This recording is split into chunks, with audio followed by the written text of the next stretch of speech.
Eliminação do Corinthians faz renascer o sonho de retorno de Tite como técnico. Até Dorival é citado no lugar do inexperiente Lázaro. Apesar da garantia de Duílio de que Lázaro seguirá, mesmo com a eliminação precoce e vexatória, no Paulista, diante do Ituano, há movimento para um técnico mais experiente. Tite é o sonho. Mas há o desejo. São 2 meses de trabalho, não é necessário falar disso. O vestiário está triste. Tínhamos uma expectativa grande, também pelo que o time vinha jogando. Em jogo eliminatório não pode errar e não fizemos um bom primeiro tempo. Não existe a menor possibilidade de mudança de treinador. O trabalho vem evoluindo. Duílio Monteiro Alves, ontem após a eliminação do Corinthians no Paulista, depois de empatar com o Ituano, em pleno estádio de Itaquera lotado, e perder nos pênaltis por 7-6.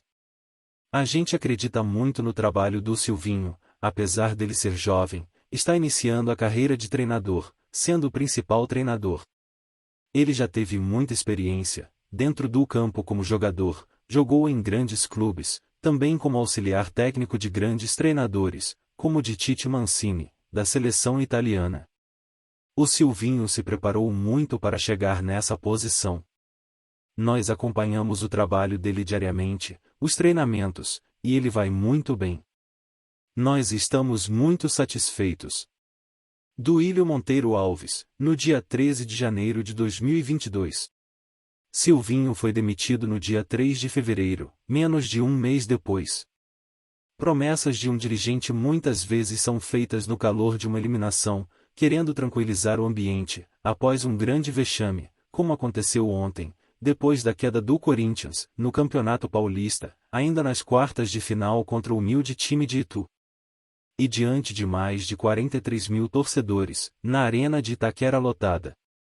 A queda foi vexatória. A eliminação custou a desmoralização dos métodos de Fernando Lázaro. Na disputa de seu primeiro campeonato como técnico, logo na Prime não soube fazer com que seu time, muito mais técnico, talentoso, parasse imprevisível esquema 4-5-1, montado por Gilmar Dalpozo. Aos jogadores corintianos não faltou vontade, como leigos afirmavam, desprezando todo o trabalho tático de mais de 100 anos no futebol, mas sim estratégia ao grande favorito. Diante de linhas tão definidas, preenchendo o espaço de 52,5 metros por 34 metros, a metade da medida oficial do gramado de Itaquera, o Corinthians deveria usar as triangulações pelos lados do campo, troca de bola rápida ou, ainda, investir em dribles. Assumir com atitude o controle do jogo. Ainda mais que não contava com o talento de Renato Augusto, seu único jogador diferenciado, contundido.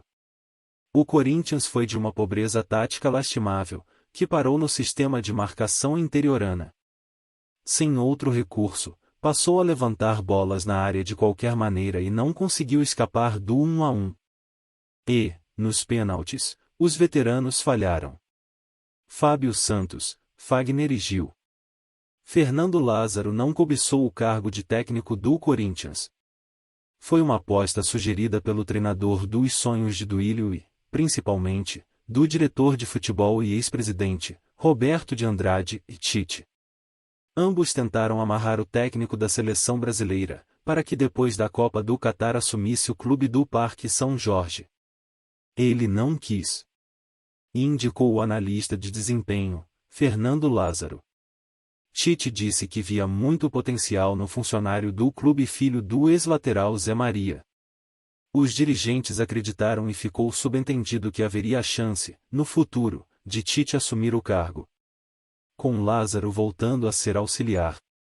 Os jogadores e a direção do clube gostam da maneira democrática com que Lázaro trabalha, aceitando trocar ideias com os atletas, principalmente os mais vividos, como Fábio Santos, Renato Augusto, Fagner, Paulinho, Juliano.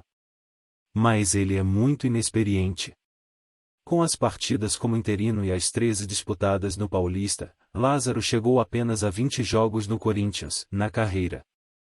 Sem nenhuma passagem anterior, o treinador é absolutamente imaturo. E o resultado veio à tona ontem. Duílio é apenas o representante de uma ala política que domina o Corinthians desde 2007, quando o falecido presidente Alberto Dualib teve de pedir sua renúncia.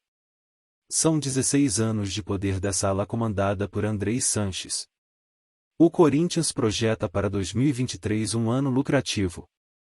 Pelo planejamento, o clube deveria, ao menos, disputar o título paulista.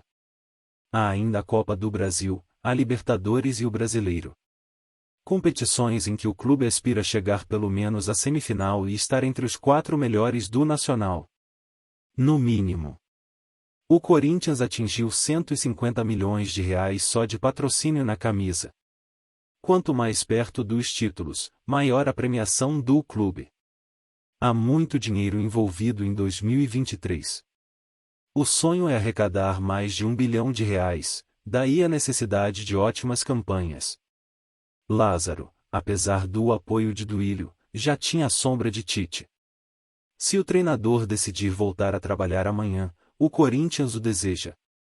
Aliás, os dirigentes conseguiram dele a prioridade não oficial, se decidir treinar um clube brasileiro. Ele sonha com uma grande equipe europeia, situação que está longe de acontecer, pela péssima campanha na Rússia e no Catar. Se o milionário Tite decidir mesmo cumprir a promessa de tirar um ano sabático, para que a pressão dos fracassos nas 2 Copas seja amenizada, outro treinador passa a ser visto com bons olhos no Parque São Jorge.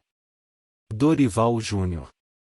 O mesmo que foi dispensado do Flamengo para que Vitor Pereira assumisse. Uma ala importante do grupo de Andrés já defende um técnico mais experiente, com Lázaro como auxiliar. Com a eliminação de ontem, o Corinthians terá quase um mês de treinos.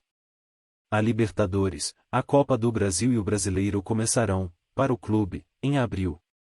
Até lá muita coisa pode acontecer no clube. Ao contrário do que Duílio garantiu, Lázaro pode, sim, voltar a ser auxiliar.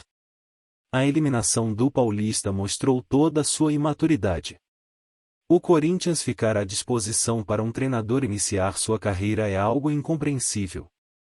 Por mais que a indicação tenha sido de Tite, o técnico mais amado pela ala política de Andrei Sanches. Política de Andrei Sanches.